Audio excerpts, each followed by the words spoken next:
Hey there. So you're diving into data mesh, huh? It's pretty mind-blowing how different it is from how we've traditionally handled data. And you're exploring data mesh by Zhamak Dehghani, a book that really put this whole concept on the map. Talk about going straight to the source. It's not just about a new tech solution, though, is it? Degani's talking about a complete reset in how we think about data in organizations. It's like she looked at how most companies were struggling to handle all the data they have and said, we need a completely different approach. And that's what's got you hooked, right? This feeling that the old ways just aren't cutting it anymore. You see companies drowning in data, struggling to keep up, and Dehghani's saying, hold on, there's a better way. Exactly. She calls it ubiquitous data. It's everywhere. And our old playbook of giant data warehouses just wasn't designed for this kind of volume or this complexity. It's like trying to fit an entire orchestra into a phone booth. You just end up with a mess, and no one can find the instrument they need, let alone make any music. Dehghani really hits the nail on the head when she talks about the limits of those centralized data teams. Yeah, one of the biggest pain points she points out is that it creates a bottleneck. Yeah. So instead of data flowing freely to everyone who needs it, you've got this single team trying to control everything. Right. And it stifles innovation and leaves those data consumers, the folks who actually need to use the data, feeling stuck. It's like having one tiny door for a whole stadium of people to get through. Talk about frustrating. So if this old way of doing things is holding us back, what's the alternative? Enter data mesh. Data mesh flips the script. It's like switching from that jam-packed stadium to an open-air festival with multiple stages and performances happening all at the same time. Instead of one giant data monolith, you have a network of interconnected data domains, each owned by the team closest to the data. Okay, I'm already liking the sound of this data festival much better. So instead of a central data team calling all the shots, you're saying that, let's say, the team responsible for online sales would also own and manage the data about those sales. Exactly. The thinking is that the people who live and breathe that data, who understand its quirks and value, they're the best ones to make it accessible and useful for everyone else. Yeah, that makes a lot of sense. But wouldn't it just create a bunch of isolated data silos? Like each band at our festival is playing a different tune, but no one's listening to each other. Yeah. How do we avoid that with data mesh? That's where data as a product takes center stage. So instead of treating data like some backstage pass only available to a select few, domains become responsible for sharing their data as a well-defined, high-quality product. Think of it as each band at our festival putting on an awesome show, making sure everyone can enjoy the music. So it's not just about access. It's about creating a fantastic user experience, right? Ensuring the data is well documented, reliable, and easy to understand for anyone who needs it. Exactly. It's like you're packaging up your data with the same care and attention you would a product you're selling to customers. Because in a way, these data consumers are your customers. They rely on your data to do their jobs effectively. That's such a great way to put it. Data as a product with its own marketing team, user manual, the works, it really highlights that data mesh is as much about a cultural shift as a technical one. But to pull off this data festival properly, you need a pretty solid stage and sound system, right? You're exactly right. That's where the self-serve data platform comes in. Okay, I'm picturing something user-friendly, something that doesn't require a degree in sound engineering to operate. Is that what we're talking about here, but for data? Exactly. Think of it as the infrastructure that enables data sharing and management without requiring every domain to become data infrastructure experts. So in our festival analogy, the platform provides the stage, the lighting, the sound equipment, so the bands can just focus on rocking out. Exactly. It's about empowering domain teams to manage their data products without needing to become experts in every single data technology out there. That's huge. One of the big problems with the old ways was that you needed highly specialized data engineers just to navigate those complex systems. Data mesh aims to make data work more accessible to a wider range of people. But if we're giving all this freedom and autonomy to different domains, how do we make sure things don't descend into chaos? How do we ensure consistency and prevent a data free-for-all in this decentralized world? You've hit on a really important point, and that's where the fourth principle of data mesh comes in federated computational governance. Okay, that sounds pretty intense. Break it down for us. What does that mean in the context of data mesh? It's about establishing a governance model that ensures data quality, consistency, and security, not through rigid centralized control, but through shared principles and automated policies. Think of it as the festival organizers setting some ground rules to ensure everyone has a good time without stifling the creativity and energy of the event. So instead of having security guards breathing down everyone's necks, you have these agreed-upon guidelines that everyone understands and respects. Precisely. It's about enabling autonomy without sacrificing consistency. And the computational part means these policies are enforced automatically, embedded within the data products themselves. So it's like having those festival rules posted clearly at every entrance and throughout the grounds, reminding everyone to keep it cool and respectful. Exactly. It's about building trust and accountability into the system from the ground up. And this approach is essential because data mesh is about changing how we think about data, how we organize ourselves around it, and how we govern it. It's a complete paradigm shift, and that's what makes it so exciting and, let's be honest, a bit daunting too. Mhm. So let's dive a little deeper into some of the specifics.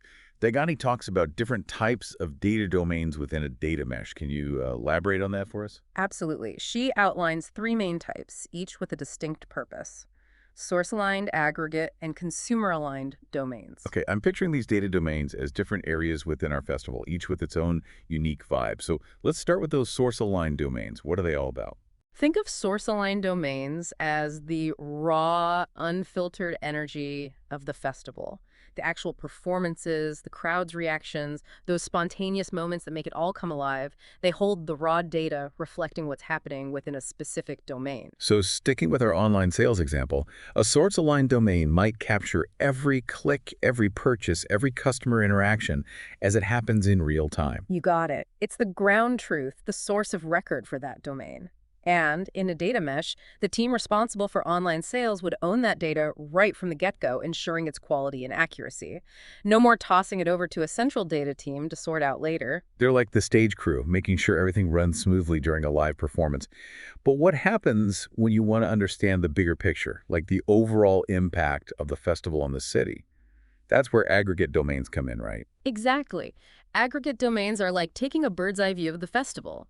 They combine data from those source-aligned domains like ticket sales, social media buzz, even local transportation patterns to create a more comprehensive picture.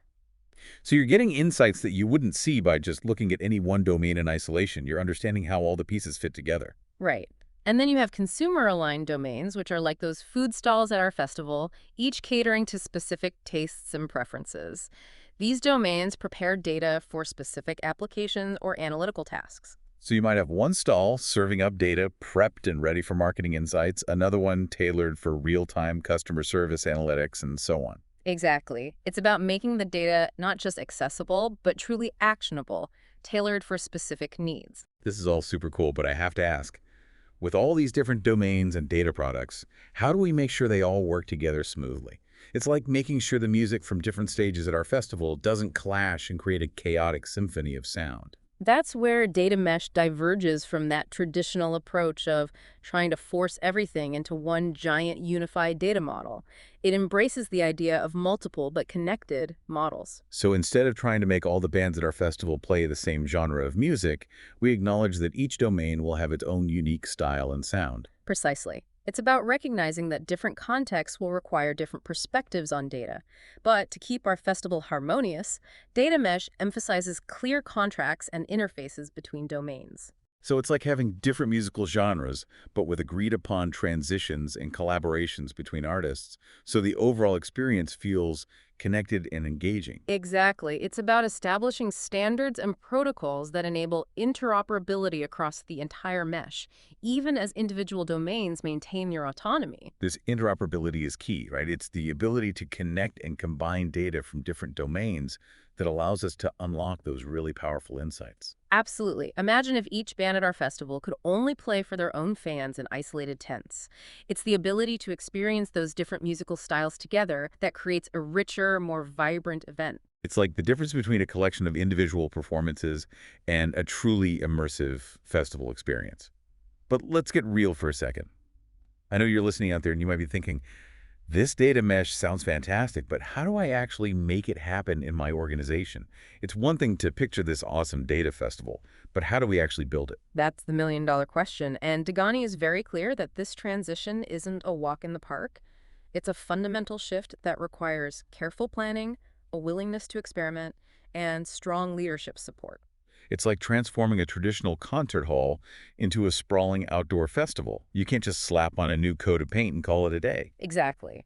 Some organizations might try to create data domains, but still hold on to that centralized control, which defeats the purpose.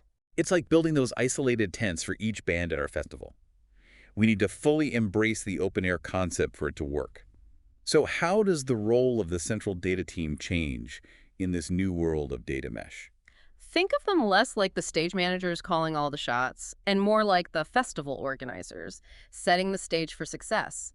They provide the infrastructure, the tools, and the support for domains to thrive, but they don't dictate the specifics of how each domain operates. So they're like mentors or coaches, empowering those domain teams to manage their own data products effectively. Exactly. They become stewards of the overall data mesh ecosystem, ensuring that it operates smoothly and efficiently, but the real ownership and decision-making power, that lies with the domains. It's like the difference between a top-down, micromanaged festival and one that encourages creativity and collaboration.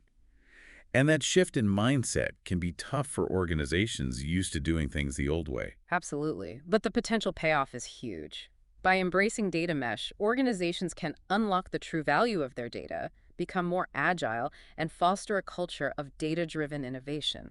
So what are some of the key things organizations need to nail to make this data mesh dream a reality? One of the most critical factors is strong leadership buy-in. This can't just be a grassroots movement driven by a few data enthusiasts. It needs to be embraced and championed by leaders at every level. It's like getting the whole leadership team to headline our data festival. Their energy and enthusiasm will trickle down and get everyone excited about the possibilities. Exactly. And it can't just be about talk either. Organizations need to be willing to invest in the right tools and infrastructure. And crucially, in training and supporting their teams to thrive in this new decentralized model. So it's about creating a culture where data is everyone's responsibility, not just the domain of a select few.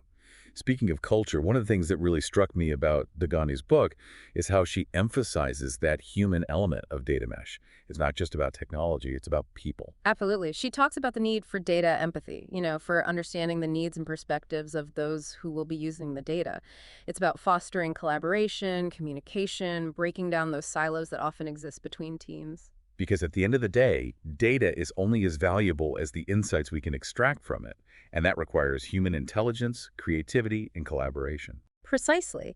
And that's what makes data mesh so exciting. It's not just a technical solution, it's a new way of thinking about data and its role in our organizations.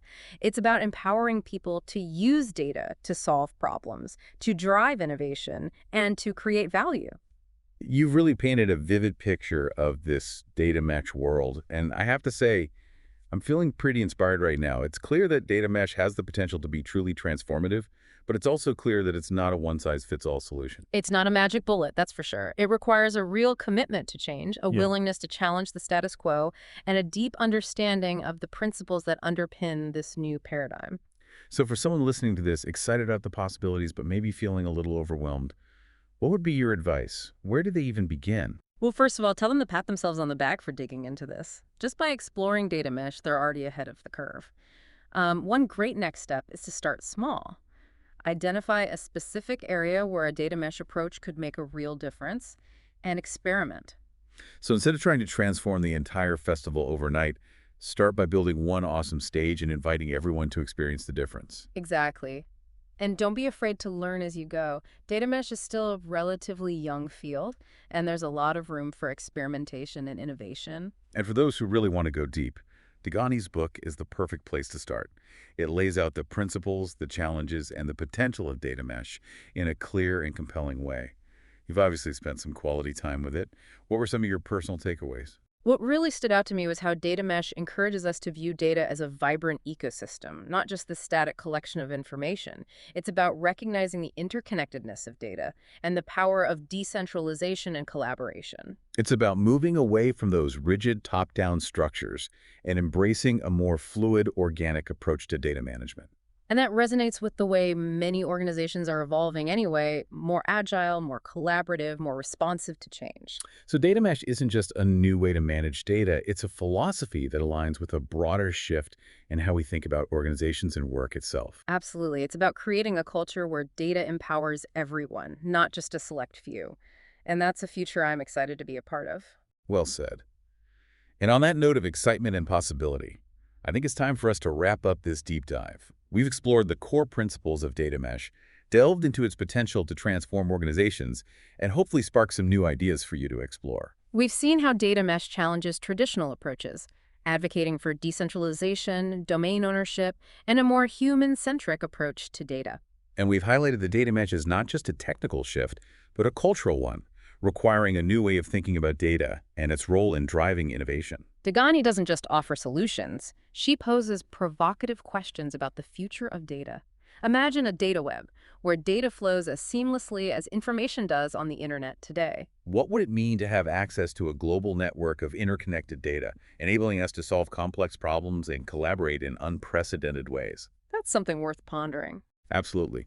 So as you continue your data mesh journey, keep asking questions, keep experimenting, and keep pushing the boundaries of what's possible with data. And remember, you're not alone in this journey. There's a growing community of data mesh enthusiasts out there, eager to share their experiences and learn from each other. So connect with others, join the conversation, and help shape the future of data. Thanks for joining us on this deep dive. Until next time, keep learning, keep exploring, and keep diving deep.